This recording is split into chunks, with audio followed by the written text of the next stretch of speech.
Oh, what's going on, YouTubers? For ladies and gentlemen, this is Natural Born Driller. Welcome everyone to Impact Wrestling Review, the show from April 25th, 2021. First of all, want to say I apologize for all these delays when it comes to me doing wrestling reviews. I really do apologize for this and all that. Just didn't have the time. And, but then again, you could also say, well, I have time to upload these other videos and everything. Well, the thing about that is, when it tends to take out the trash, that's the easy thing to do, obviously. And on top of that, when it tends to pro wrestling reviews as well, that'll come more of the reasons why I had not been able to do any of the wrestling reviews at all. But then again, you go to tell me, oh, well, what's your excuse for Impact Wrestling? It's not that much for me to cover, since I did some coverage of that one too, no. In AEW, I'm still, when it comes to AEW, I was far behind from it. Also, I come back to where I'm getting close to it, and now I'm back to being far behind from it, unfortunately. And obviously, in the thing with New Japan Pro Wrestling, that's a lot to cover too, which that will come eventually. And some other things too, which I'll get to that more. Not so much Ring of Honor. Ring of Honor to me, even though I got some some favorites in there, like a Angelito, it's been falling off the face of the earth, unfortunately. But we'll see how that turns out later on in the year. But yeah, so I do apologize for these late delays and all that, and everything that not keeping up with everything that I'm doing on my channel, and I'm trying my absolute best to do so. At the same time, I'm not getting any younger. I'm getting older, and I don't know. But it's not here or there. But I'm trying my absolute best right now, because this is Impact Wrestling Review, again from April 25th, 2021, in Nashville, Tennessee, at the Skyway Studios, with no fans, unfortunately. Once again, when in Impact Wrestling be getting fans back, I don't know. By the way, I put some cream on my on here. I cut myself when I was shaving. So, anyways, but when will they have crowds back? Maybe eventually later on this year. We'll see. I mean, you got AEW fans gonna be coming back in of full crowd capacity. I'm not just talking about what happened with Blood and Guts and everything, but I'm talking about when they're going back to on tour. But that'll be on another video where it's to AEW. But also, WWE fans will be back in the crowds too. Not just at WrestleMania, but later on in the summer, they'll be getting back into the crowds as well. And I'm hearing that WWE's gonna be going back to to Madison Square Garden, the world's most famous arena, and the event they're gonna be having there it's SummerSlam. So let's see how that turns out. Am I going to be going? No, I'm not putting any money in there. So I don't know. The thing is, even though I claim that I will never watch WWE ever again, even though I did give WrestleMania a chance, because after what happened last year, where tends to WrestleMania didn't feel like WrestleMania because there was no crowds there, and basically it was like they were shooting it in the studio instead of where they should be shooting tends to WrestleMania. It didn't feel like WrestleMania. But I did willing to give them a chance for this year's WrestleMania, because last year I did say something about I'll give them another shot of WrestleMania. Where it tends to them doing another 2 nights events. This time, hopefully, where there's crowds there, and there were crowds there, but not enough crowds where, again, where it could have been a WrestleMania, but it still felt like a WrestleMania because you still had crowds there, despite how many fans were there. And I don't know if you guys ever heard about my thoughts about WrestleMania when I did the Asylum show with the Asylum. I'm pretty sure you have. I was wearing the red suit, looking at the weekend, except with the fedora hat. But how I feel about WrestleMania, I thought it did a good job with the two night shows, and this is the format they're gonna keep doing, how they did it. Then especially where it tends to the Royal Rumble, with the men's and the women's, where it tends to WrestleMania Night 1 and Night 2. I think where it tends to that whole thing of, oh, sorry about that, folks. Lost track. I just lost my train of thoughts there. But I think where it tends to have Royal Rumble for the men and women's, for the women's to have a main event of their own at Night 1, and for the men's have their main event as well for Night 2. Now I don't know if that's gonna be the goal they're gonna be going with in the future and all that, but that's only a matter of to see how they plan things out. And it pertains to the storytelling and everything and all that.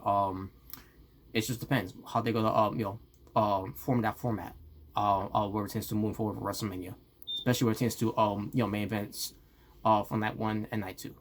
So, but besides that, enough that talking and everything. But let's just hope that this coming year we're finally gonna be getting fans coming back into the wrestling events. Doesn't matter if it's from the Indies, from Japan. Well, New Japan always had their fans. They just haven't been able to do any loud chants and everything because they're not allowed to. They're doing the protocols of the of COVID-19. Which I just need to talk about that too, which will be that'll be another time. But in the meantime, in our talk, we'll discuss more about this. If I ever do discuss something more about this later on. But let's continue on with this. So, so Impact Wrestling show was under the promotions of Impact Wrestling, obviously. What pertains to this show, again from April 25th, 2021, Nashville, Tennessee, Skyway Studios. No crowds, unfortunately, like I said before. Which that was the main focus of what I was talking about. The show was the pay-per-view called Impact Rebellion 2021, where the main event was the most build up of them all, and there was some other things that was built too, but not as big or important, like the winner take all title versus title of the Impact World Champion versus the AEW World Champion, and we'll get to that when we get to it. So props to Impact Wrestling for promoting that match, and no props for AEW for promoting the match either, because at the end of the day it was supposed to it was supposed to be about both for Impact Wrestling and for AEW. And Impact Wrestling, obviously they did their job to promote it. AEW unfortunately did not do a good job of promoting it. They should have done it to make it feel more important, and to basically sell the fans that the AEW World Champion they could be in jeopardy of losing one of their belts onto another promotion, and they didn't do it. Especially if Rich Swann would have won, which we'll get to when we get to it. If Rich Swann would have won, Rich Swann could have been appearing on AEW, killing it on AEW program on TNT Dynamite, and they could have done some of that too. Because at the end of the day, doesn't matter who comes out of the winner of this, both guys, whoever wins, has to be on Impact Wrestling and on AEW shows moving forward. Since they're going to be being the undisputed interpromotional champions by carrying not only one of their belts but another belt that's retains to the promotion they don't work for. But I digress. But in the meantime, let's get to before we get to what happened on the show. First, we'll talk about Matt Striker and D'Lo Brown, who are commentators of it, and the main event of the commentator as well. We'll get to him later on, but yeah, sure know who it is. Mauro Ranallo. We'll get to him later. Ring announcer Dave Penzer, Brian Hebner, Aubrey Edwards from AEW, Brandon Toll and Daniel Spencer are your referees for Rebellion, and Gina Miller, who was the interviewer for Impact Wrestling's Rebellion. It would be nice to be seeing Dasha Gonzalez there too, or maybe Alex Marvez, but I digress, because we want to make this about AEW as well. So yeah, let's get to it. The opening match was first of all, there was a match that happened on the show, except it was a pre-show, which I didn't know about it until now, unfortunately, folks. But I'm not gonna watch it either way. But this was the pre-show. Rosemary and Havoc defeated Kimberly and Susan. Well, anything that involves Susan, I'm glad I didn't see it because that gimmick is terrible. A tag team match lasted 7 minutes and 8 seconds. And there you go. Yeah. So Rosemary and Havoc won. Are they a tag team? No. What happened with Nevaeh? Nevaeh's gone.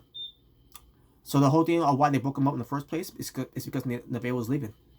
And why did she leave? Because when she came, let's be honest, when she first came into Impact Wrestling, which it was a year ago, when she first, yeah, and that's nothing. She's only been there for only a year, and now she's gone.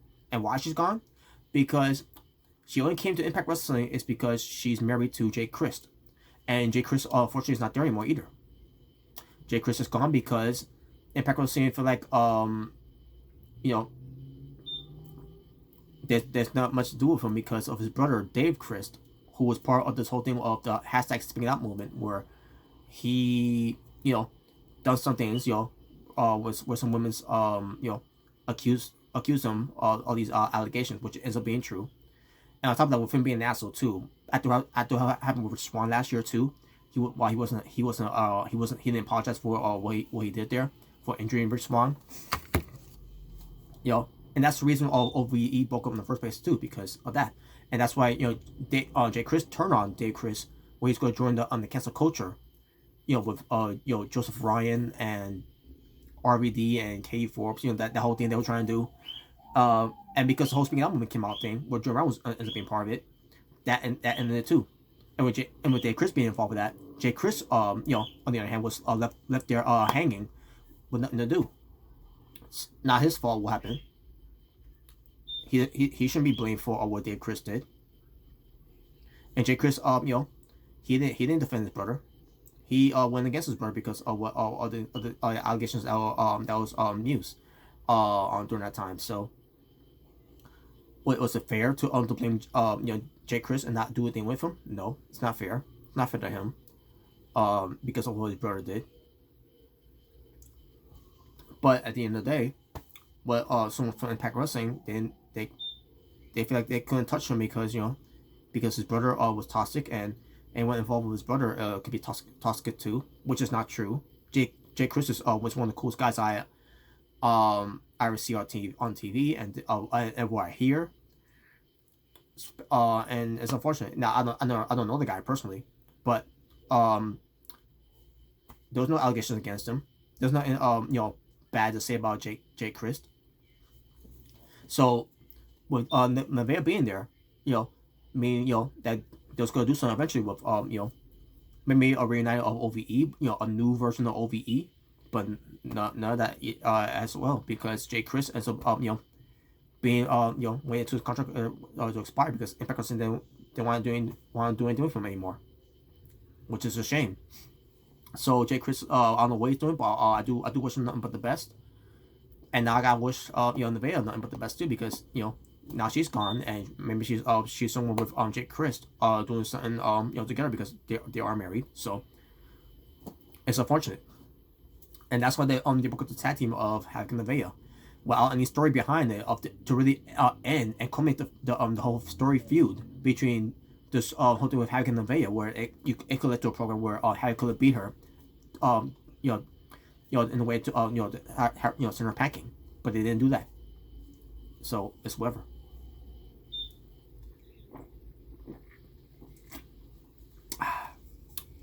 So that's that. The opening match now. Let's get to the opening match. Josh Alexander versus Ace Austin for the Exhibition Championship, being covered by Madman Fulton versus TJP. That match lasted 11 minutes and 15 seconds. 3-way for the Exhibition Championship title match for Impact Wrestling. Match was great. Opening match was great. I loved it. All three competitors were great in this match. Madman Fulton, I can't remember if he didn't get involved in the match that much, but I remember this match being great. Minus a few I wouldn't say botches, but few let's see, what's the word I'm trying to use? Miscues like that, and some spots didn't look good either. I understand what they were trying to do and all that. I remember this one spot.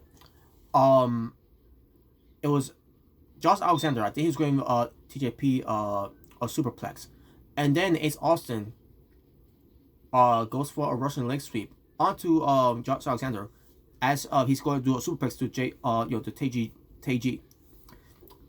TJP. I meant to say.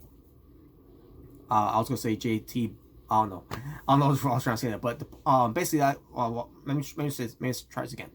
Josh Alexander going for superplex to TJP, and then Ace Austin just long with the on turnbuckle, so that he could give Josh Alexander a Russian leg sweep. While, again, Josh Alexander gets him TJP the superplex. That spot I didn't like, because why would Josh Alexander still go for the move, knowing that Ace Austin getting him in a Russian leg sweep? That I understand I understand the execution of that, but maybe it could have been better if Ace Austin would call him in a way where Josh Alexander is about to get ready to do it, instead of just waiting for for Ace Austin to get on there, and then he get me, and then we'll do it at the same time. Didn't like it. I thought that spot right there was terrible. So that happened. But yeah, it wasn't a bad match. Like I said, folks, it wasn't a bad match. I actually loved the match. It was great. All three guys were doing great. And then we get to the finish. The finish was Josh Alexander.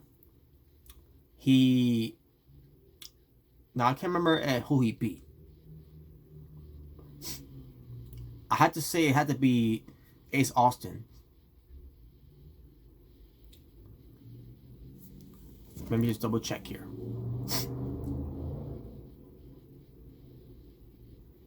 I'm assuming it was Ace Austin.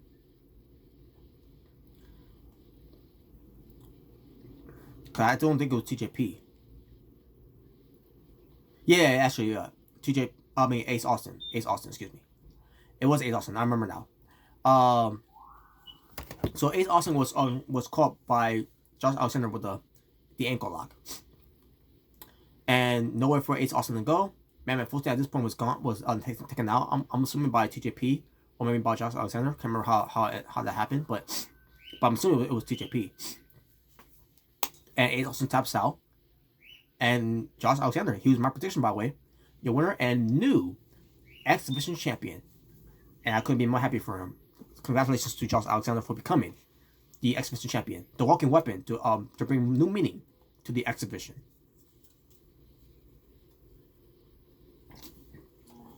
So there you go. Next match, we get to a match that I didn't really care for that much, because for two things: Eddie Edwards and Diener. But more importantly, Eddie Edwards. An 8-man tag team match. It was fine by design. Diener, Joe Doring, Rhino, and Eric Young. But we'll get to that part. Versus Chris Sabin, Eddie Edwards, James Storm, and Willie Mack. Match lasted 10 minutes and 5 seconds. Now, originally, it was supposed to be Eric Young. But of what I heard about the rumors that Eric Young may have suffered an injury, I think that, or the MCL or ACL that he suffered. Maybe it will be something that he can work through. But no, instead, because he cut a promo here, that he's got a replacement, and now he says this person is not gonna be part of Fine by Design, but he trusts this person to to lead by design. Pertains to leading them to victory in a way. Now I'm not sure to say that's how he said it, but basically that's how he is telling us on TV, for those who watched it. So who ends up being the mystery partner? I mean the mystery or replacement for Eric Young, since Eric Young couldn't do it. And I don't know how long Eric Young's gonna be gone, folks. I mean he's still gonna be there. He's still there on shows, but he's not gonna be wrestling. He's just gonna be there, to be there ringside. He's gonna be cutting promos and everything, because at the end of the day, he's the leader of Fine by Design. So basically, this is we're saying this faction, Fine by Design, with Eric Young, Rhino, Diener, and Joe Doring. Even though I don't see that, and I definitely don't see that in Diener. But this is this is Eric Young's version of Sandy from NXT. So that's how I see it. Except there's no woman there, there's no woman to be in that which probably that's what they need, by the way. Maybe if Nevaeh would stay, maybe Nevaeh could have been a member for Fine by Design. I don't know. Maybe that could have worked out, but she didn't stay, so it's too bad. Anyways, so who has been replacement for Eric Young? Ends up being W. Morrisley. Now you're saying to yourself, who is W. Morrisley? Not Joe. I don't know where I got the name Joe from. I'm sorry, folks. Joe. W. Morrisley. He's the former Big Cass, or when it comes to NXT. What was his name in NXT? Colin Cassidy, I think it was. But yeah, I know what I'm talking about. But yeah, the former Big Cass. And by the way, when he came out as basically missing his kind of his real name. Well, it is his real name, William Morrisley, but he's going by W. Morrisley in Impact Wrestling. And by the way, he is fully there for Impact Wrestling. He's on the contract with Impact Wrestling, which is great. I love it. That way he could develop more of his wrestling. Because he was not that great in NXT. We had a shot at NXT as a ring singles wrestler because at the time when Enzo Amore got hurt, he had a shot at NXT and he was decent. I thought he was decent. Where he could really hang in the ring. When he got to the main roster though, not so much. But his last match he had with in WWE was with Daniel Bryan. And obviously Daniel Bryan they carried the match too, though. But anyway, Daniel Bryan made Big Cass look good. Unfortunately, that ended up being his last match because WWE fired him. Which he does give WWE props for firing him because he was a mess. And God did that show after he left WWE too, in the Indies and everything that has happened. He was a mess.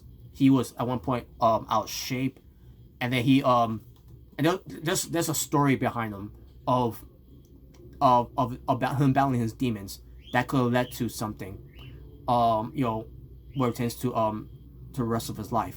And it's been out there already. When he's been interviewed by Chris Van Vliet. Not gonna get too much into that, but it was a serious situation there, folks. Especially when the whole thing happened with Pac Buck, something like that. Who I think he still works for WWE right now. Oh no, not anymore. Pac Buck was one of those guys from last year who got cut from WWE during the pandemic. The whole Black Wednesday thing. Pac Buck was the an agent for WWE. So, but after everything that's happened, he now looks in the best condition ever. He's back in good shape, and he looks like a monster. He looks like a beast once again. So William Morrisley, going by W. Morrisley, he ends up filling in for Eric Young, not to be part of Violent by Design, because he came out with his own music. But his music sounds good. Don't know who sings it, but it sounds very good. So he ends up being part of Violent by Design for just that one night against the baby faces, and the match itself was good. And his thing with Eddie Edwards. Eddie Edwards is a good wrestler. In fact, he is one of the best wrestlers. I hate the gimmick. That's the problem with that I got with Eddie Edwards. I hate his fucking gimmick.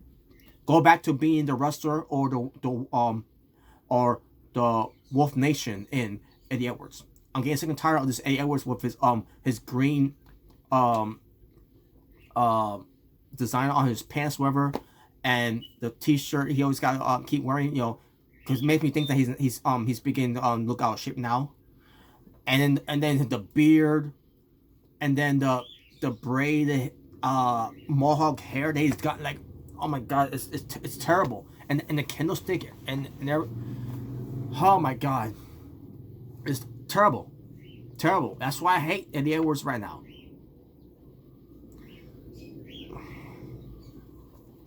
But anyways, and also Diener, he's not a bad wrestler. He's a joke. That's the thing about Diener here. He's a fucking joke. When he first came in during the time of TNA Wrestling, when he first came in, he was a joke. And then with him coming back, obviously he was a joke too, along with his cousin Jake. But his cousin Jake, he ends up being a new person. He's been repackaged and everything to call Jake something. And he's driving in Impact Wrestling. I don't see Diener right now. Cody Deaner. I don't see him driving in Impact Wrestling because he's with Eric Young in this faction called Violent by Design. I don't see it. Because to me, he's a joke character. And some people may say, well, Eric Young's a joke character too. Yeah, but here's the thing. Eric Young, where since him being a joke character, he knows how to be a joking character. And then when it came to a point where he became a serious wrestler, which since something like Eric Young, it's passable. Deaner, I don't see that in him. I see where Eric Young, how everything that's not with him. I see that with Eric Young. I don't see that with Deaner. I don't see Deaner becoming a world champion in Impact Wrestling. Do you? Enough said. As for Eric Young, I did see that Eric Young to be a world champion. He's done it twice. The first time, fans were not into it because he was a joke character. And I said to myself, are you kidding me? I get it. Samoa Joe couldn't do it. Abyss couldn't do it. And who else couldn't do it against at the time Magnus? But it's not their fault. It's the management's fault.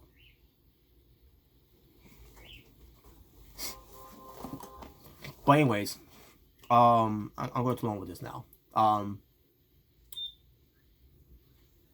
But yeah, like I said, the match was good, and W. Morrissey, he was good, and with him continue wrestling Impact Wrestling, he's going to drive even more with his to improve more of his wrestling, because Impact Wrestling is like a rehab of your professional wrestling career.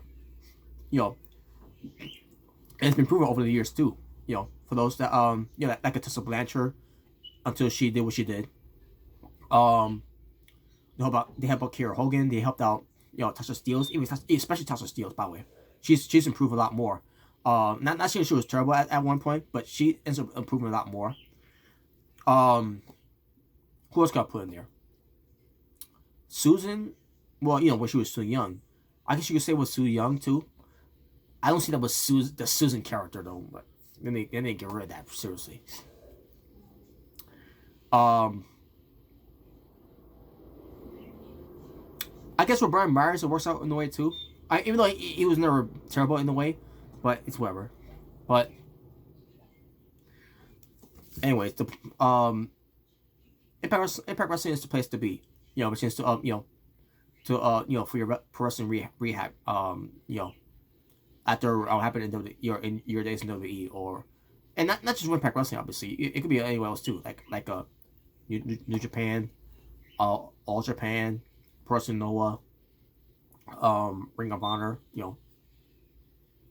So, anyways, but at the end, it was Will Morrissey pinning way back, for the team to win, Fine by Design. So, it was the right call too, by the way. And I predicted they would win too, despite Eric Young being injured, not being in the match. I still would prefer Fine by Design, because Fine by Design is the faction strongly being built on Impact Wrestling.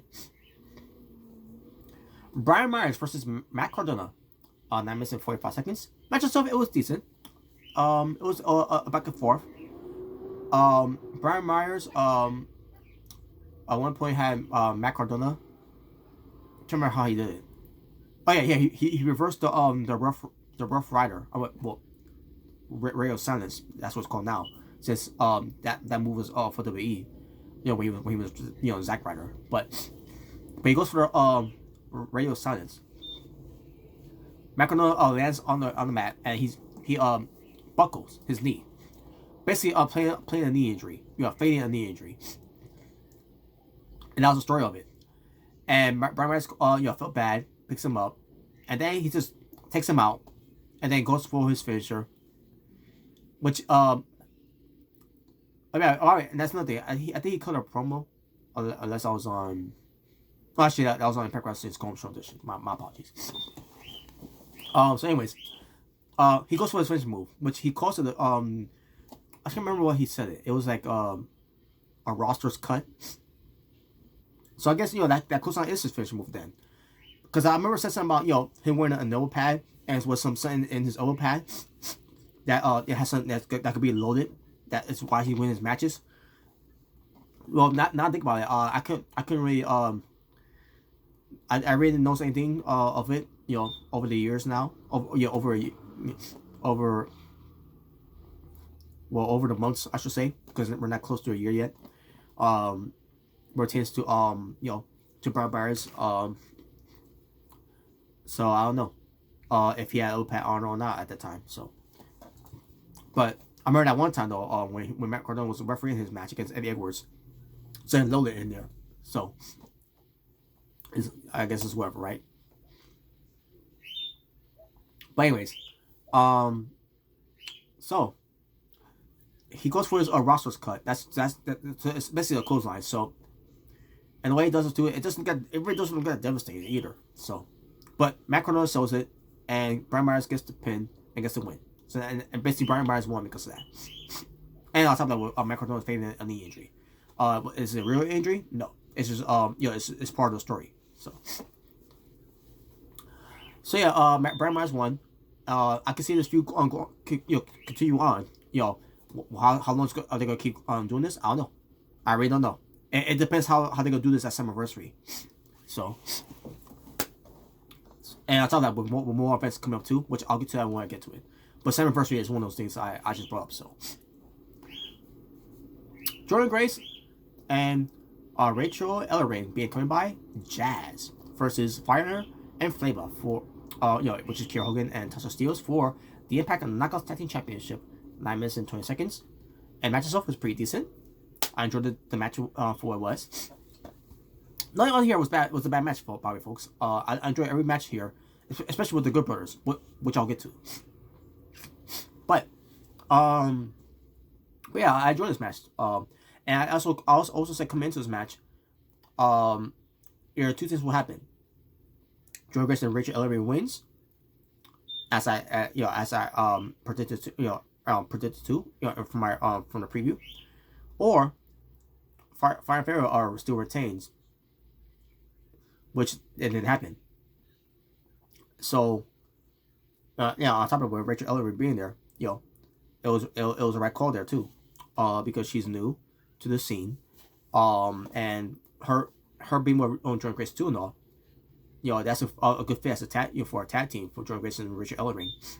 Until Rachel Ellering eventually goes to a singles run in Impact Wrestling for the Knockouts title, which we'll get to more than we'll get to later on, with Deonna Purrazzo, having that whole situation. So, in the end, it was Rachel Ellering getting the win over Kiera Hogan. I can't remember what move she hit to beat Kiera Hogan with, but yeah, and these two have matches before too, by the way. Singles matches before. Before they came in Impact Wrestling. But yeah, but Rachel Ellering won for the team.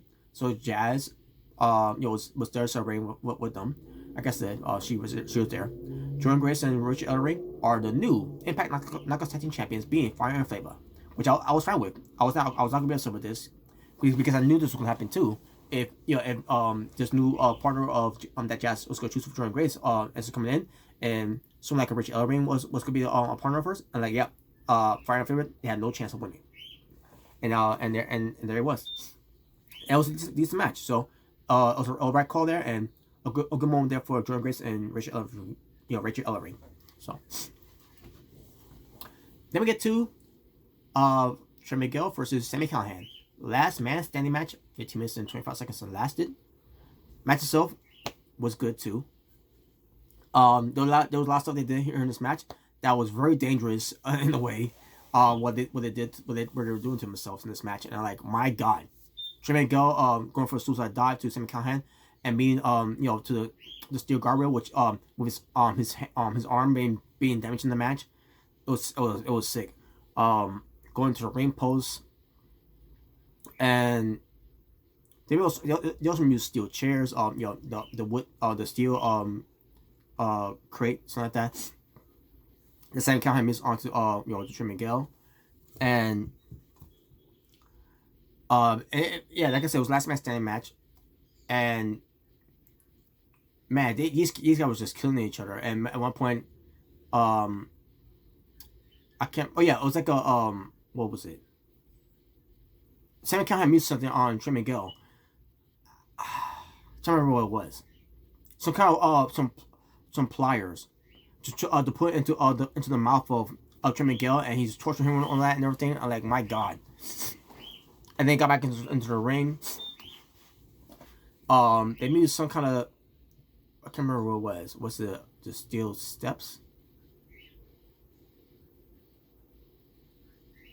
It was something they used for kind of to put on Trey Miguel on it, and Trey Miguel was feeling the pain and all that and everything.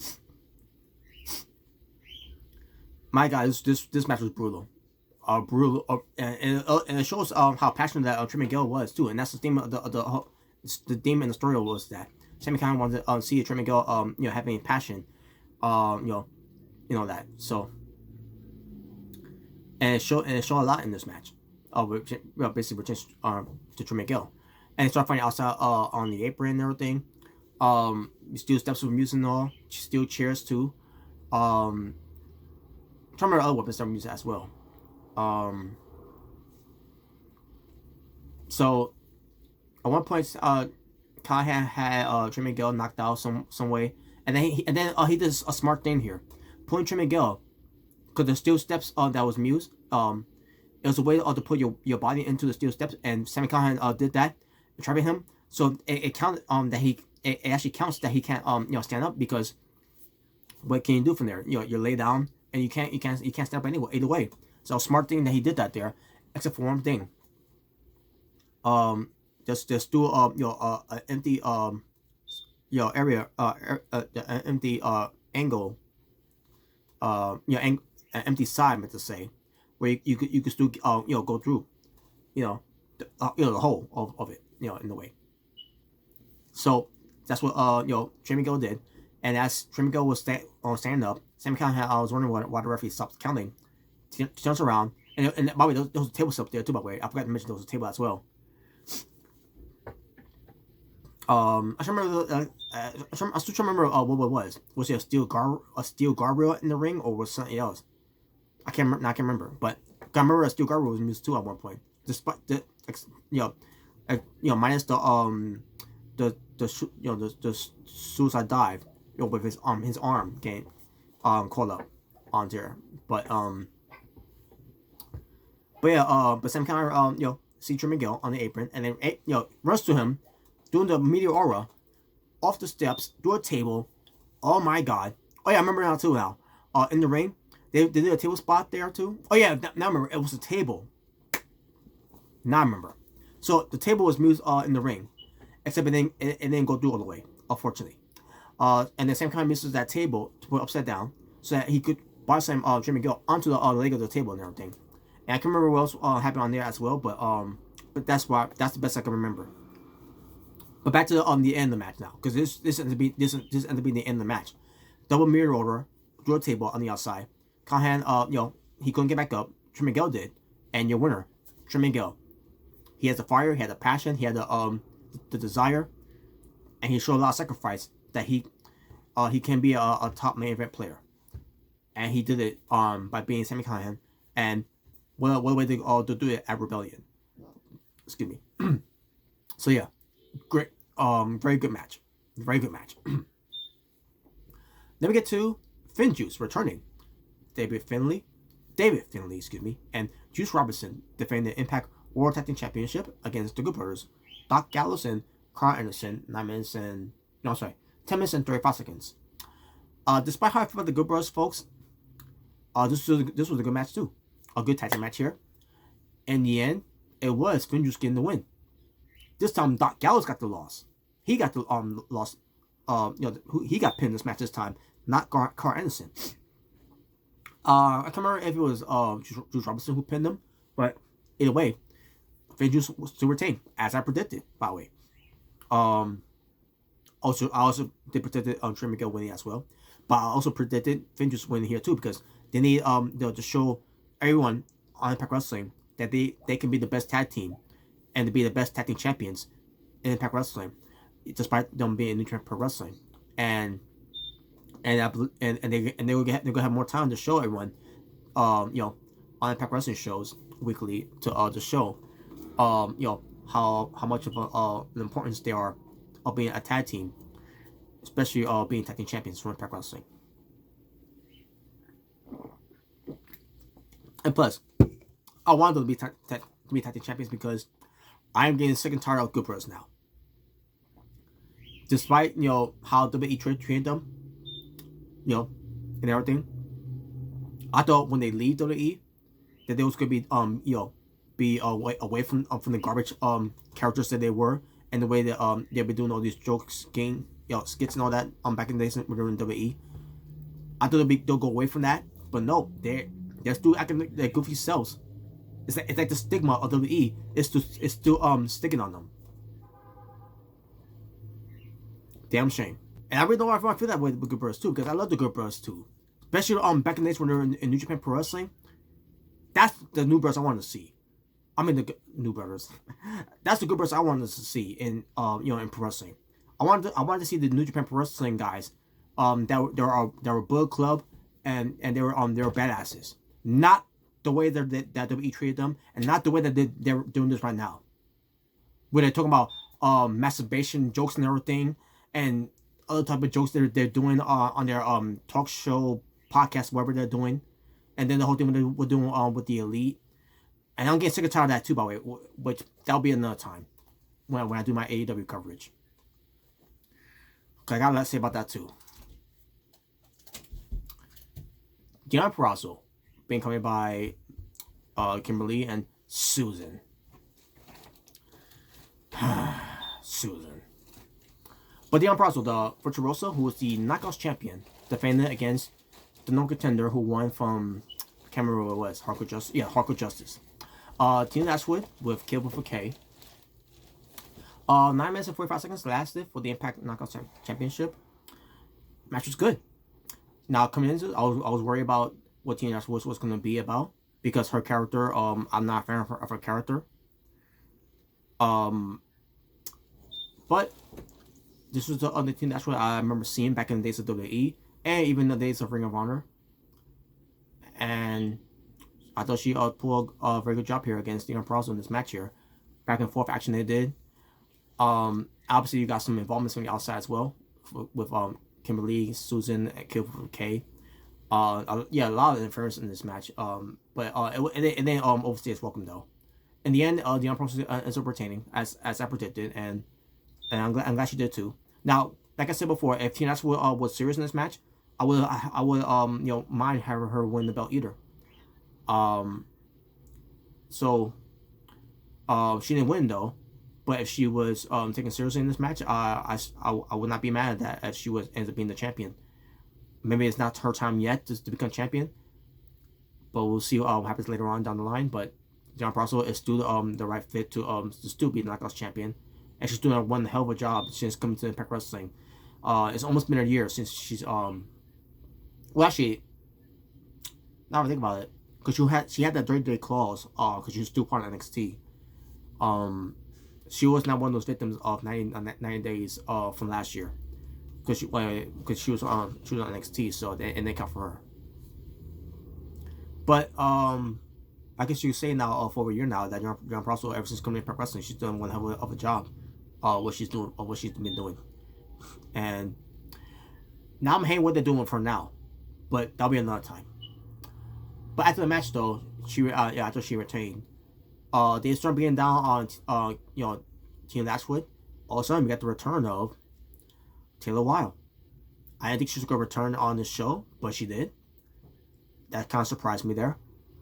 I thought they was gonna save her for Impact Wrestling, after the show.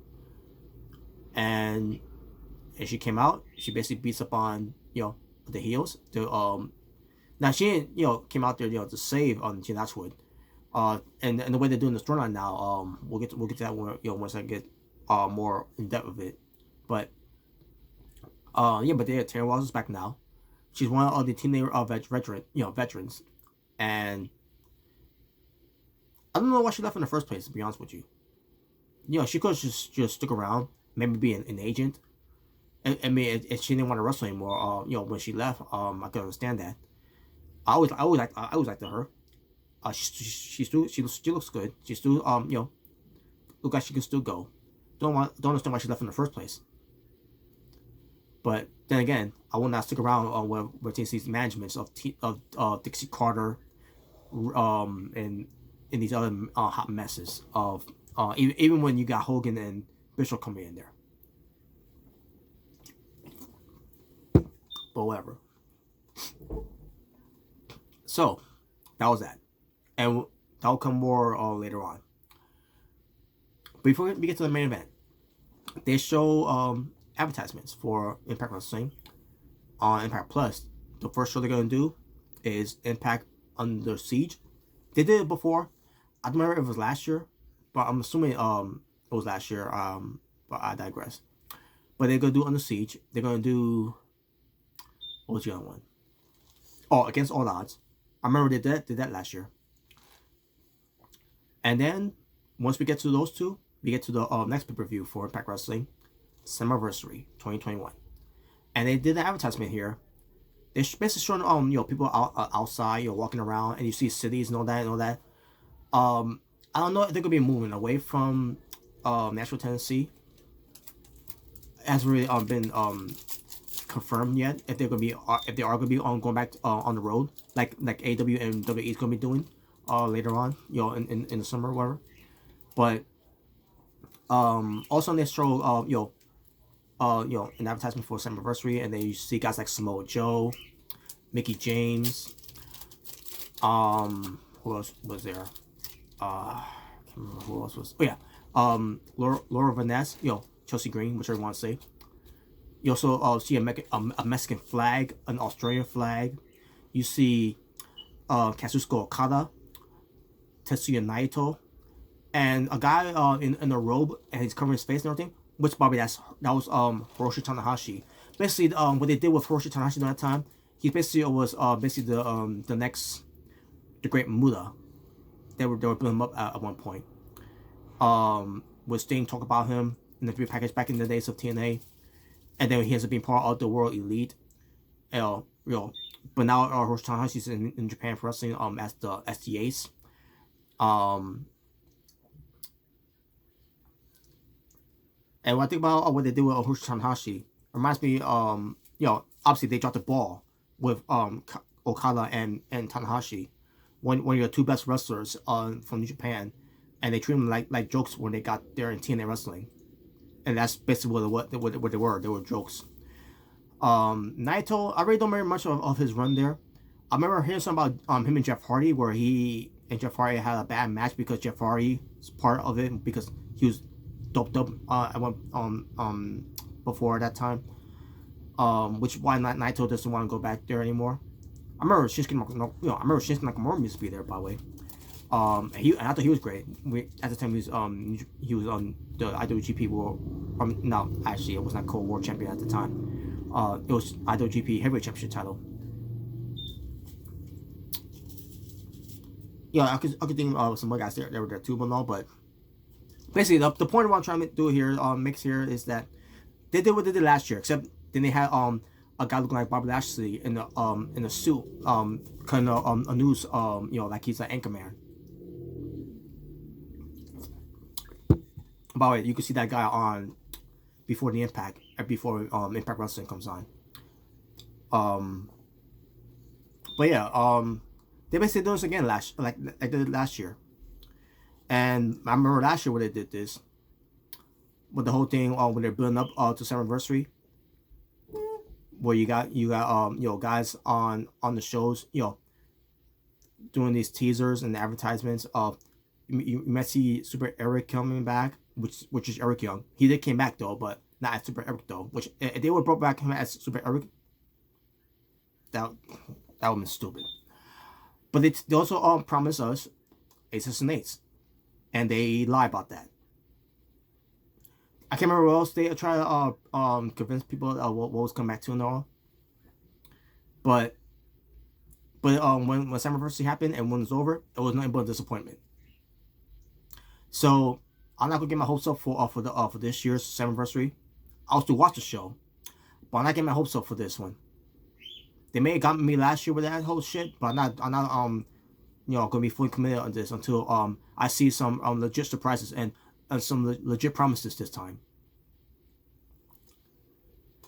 But I digress. How they're gonna do this? Will we see some Mojo come back? I don't know. To be honest with you, I don't think he should come back to Impact Wrestling. He should go to AEW, I meant to say. Mickey James, I don't mind, Mickey James, it doesn't matter where she goes to me. As long as I see Hardcore Country, and hear that music again, Hardcore Country, yes. That's the version of Mickey James I love to see. So,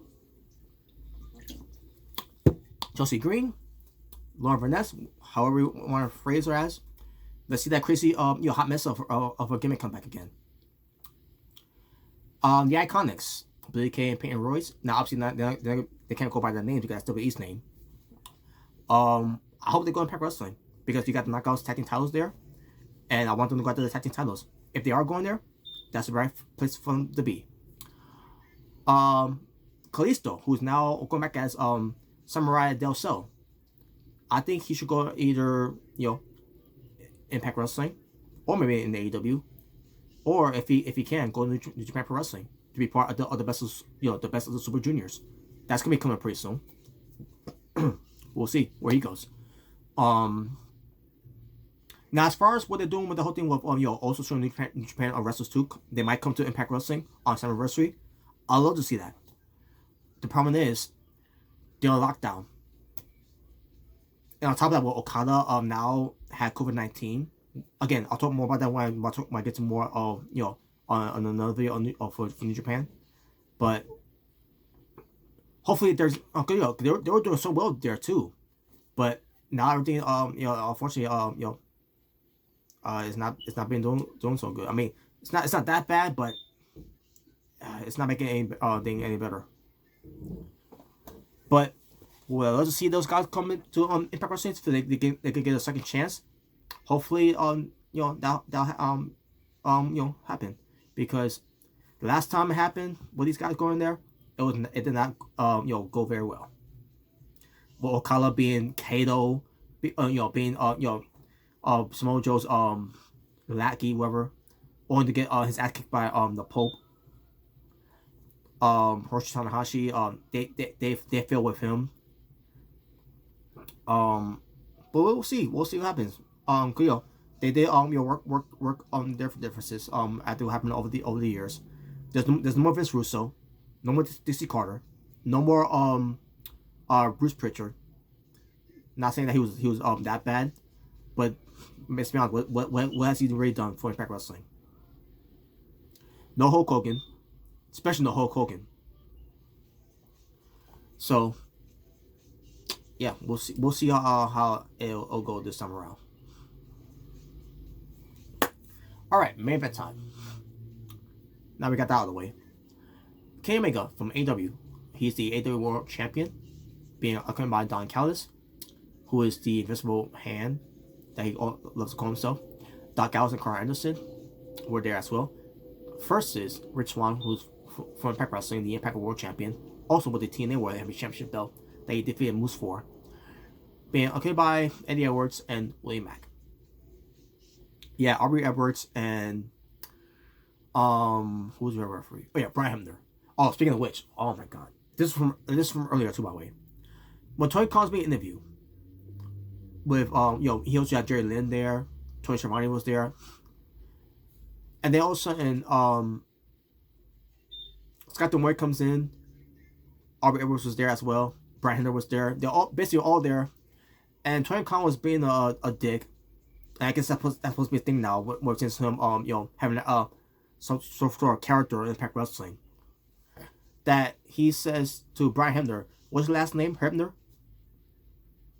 Yeah, because Brian Hebner is the fault of what Earl Hebner did back in 1997 with the whole Montreal screw job, right? That was so stupid. Brian Hebner, first of all, he is not a type of wrestler to do any screw jobs like his father. Nothing against his father though. Earl Hebner, he's a cool dude and all, but the way he put him in this position to do this thing to Bret Hart back in '97. But for Tony Khan, of all people, to bring that shit up to Brian Hebner because he's related to his father, thinking that it runs in the family. Like, get the fuck out here with that shit, man. So stupid. That was not even why was that even brought in? That was not needed. I like Toy Khan and all, but he's now has become more cringier than ever, man. And this was even cringier. So it was a segment that they did where they're gonna have 2 referees in this match. And I was thinking to myself, okay, how they gonna do this? Are we gonna have 2 referees in the ring? Well, look, they didn't do that. So that would have been bad. So he had Brad Hamden in the ring, and Aubrey Edwards outside the ring. That's how they did it. So, it was a mess though. It was a freaking mess. But let's get to the match here. Ken Omega and Rich Swann. So again, winner take all in this match. Winner will be the champion to be on both shows. That's the agreement. Maybe wait for the silence to pass by first. That siren sounds so loudly, so far away. But anyway, sorry about that, folks. So, like I said, winner take all match for the Impact World Title and the AEW World Title. Match itself, it was great. A great main event match with Mauro Ranallo being on commentary. And when I heard her on commentary, I said to myself, "Oh my god, I missed the days of Mauro Ranallo commentary." This reminds me of NXT of Mauro Ranallo, and he never lost a step, man. And I said to myself, because after he left NXT, his passion of commentary was gone.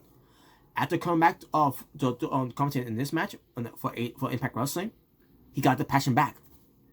Fuck you, Corey Graves, by the way. I haven't forgotten what you did. So yeah, it was just amazing commentary from Mauro Ranallo. He sounded like he never lost a step, and he still got it. Still got it. So if Mauro Ranallo is interested to come back to commentary on Impact Wrestling, or maybe for AEW as well, even for New Japan Pro Wrestling, well, I don't know if that's gonna be the case or not, but we'll see.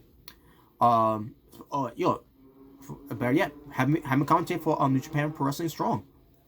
That's in California, so that's not a bad idea. Either way, Mauro Ranallo, he's got that passion back, because he lost that passion ever since going to WWE. Even though he still got that passion left in there, especially on his days on NXT and everything. And then when they did the whole thing with Raw versus SmackDown versus NXT thing, that's when it really it got to him because of Corey Graves.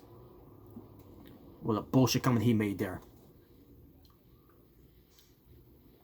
But yeah, he was fantastic in this one. By the way, 23 minutes it lasted. This main event match was, and the match, like I said, it was great. Who was the better performer in this match? Kenny Omega, because Rich Swann has botched about 2 spots or at least 3 spots in this match. And he has some involvements too, from outside interferences, with distractions and all that, and then getting involved in as well. Brian got a referee bump. Aubrey Edwards got in there too. But then Brian never recovered after that. It was much of a I guess I can't remember much about that referee bump and all that, but I remember how, I was like, yeah, I can see that coming my way. It's gonna be a referee bump, and it was. But Don Callis got involved too many times. Tony Khan, Tony Schiavone, and Jerry Lynn, they were in the crowd. Well, even though they were the only guys in the crowd there. But yeah, I get my point. In the end, it was Kenny Omega getting the win. One Wing Angel. As we all predicted, by the way. And some people say, it's so predictable. Of course, it's blah blah blah. Well, first of all, it's not Rich Swann's fault. It's not Impact Wrestling's fault. It's AEW's fault. Because it's their fault they didn't promote Rich Swann. It's their fault they didn't promote Impact Wrestling. It's their fault they didn't promote this match, period. So, had they would have done that, maybe we could believe Rich Swann could have had a chance to be the guy, because he was not being talked about. Kenny Omega was the one being talked about. So, if anyone's to blame of this was so predictable, blame AEW, blame Tony Khan, because they failed to advertise Rich Swann and Impact Wrestling because of this whole winner take all championships that happened at Rebellion. So there you go. So yeah, there you go, folks. As we all predicted. Just give me one moment. Okay. Yeah, so as we all predicted, Kenny Omega retains. and he's now the new Impact / TNA World Heavyweight Champion. And that was it. So now I'm gonna do something what I always do. Just give me one moment. And now it's time for my highlights for Impact Wrestling Rebellion 2021. Swerve in the Night. Now, here's the thing with this. When it takes to Swerve in the Night, I really can't think of what swerves could have been done on the show here. To be honest with you, but the one that made sense though was the who's gonna be the one to be there for Eric Young to replace him. W Morsley was the the Swerve in the Night.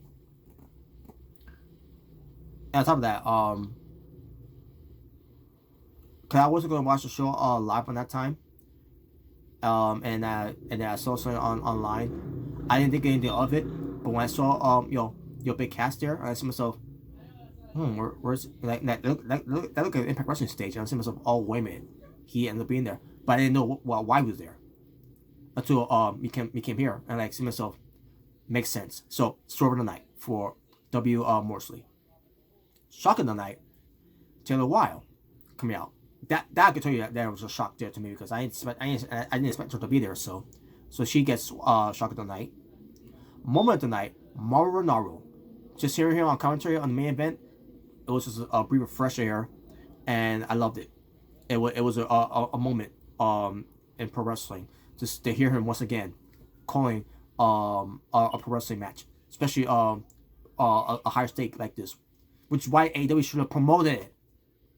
They should help promote this whole thing. So that was a fail on their part. Promo of the night goes to Rich Swann. Rich Swann, I remember him calling that promo. But at the end of the day, they didn't make anything behind him because he lost. But he did a good promo there, so that's why I give it to him. Cause I'm not giving it to Tony Khan after that thing. And he doesn't need that anyways, because his promo is not that good anyways. I'm talking about Tony Khan. Video promo tonight, the title for title match. We'll take all thing. Segment of the night was Fun by Design. We're taking Eric Young, talking everything about, he's not gonna be able to wrestle and everything. So that was a segment there, and that was that was the only segment that I was entertained with. So that gets segment of the night. Entrance of the night, W Morsley, with his the way he just came out with the music and his look and all that. He looks in great shape now. Like my God, he still looks big, man. Like my God, he towers Joe Doring. But yeah, he gets entrance of the night. Performance of the night, Kenny Omega. Move of the night, Snapdragon Suplex by Kenny Omega to Rich Swann. Finish of the night, One Wing Angel by Kenny Omega to Rich Swann. That brutal match of the night, the last match between Trey Miguel and Sami Callihan. Show steal of the night was the title for title match between Kenny Omega, AEW versus Rich Swann, Impact Wrestling. And finally, the match of the night was X Division Championship title match between Josh Alexander, Ace Austin, and TJP. And my overall stream for the show for Impact Wrestling, the show from for Impact Wrestling Rebellion 2021, the show from April 25th, 2021, I'm gonna give this show a 8.5 out of 10. I was thinking about giving it a 9, to be honest with you. But actually, there was a reason why I wasn't gonna go 9 out of 10, because Rich Swann's performance was lacking. This is the only time I ever saw Rich Swann's performance that he did not look so good, because of those 2 or 3 spots that he messed up. So that's why I couldn't go 9 out of 10. But the show though was still good. So 8.5 out of 10 is good. And that being said, folks, thank you for watching. I am done. Thank God. I went over an hour because I was spewing other things too. Which that's fine. But there you go. I'm gonna end here. So thank you for watching for It's Natural Born Thriller. Saying peace on the streets. This was your Impact Wrestling review, which is to Impact Rebellion 2021. And there you go. I am out. Take care. Ta-ta for now, and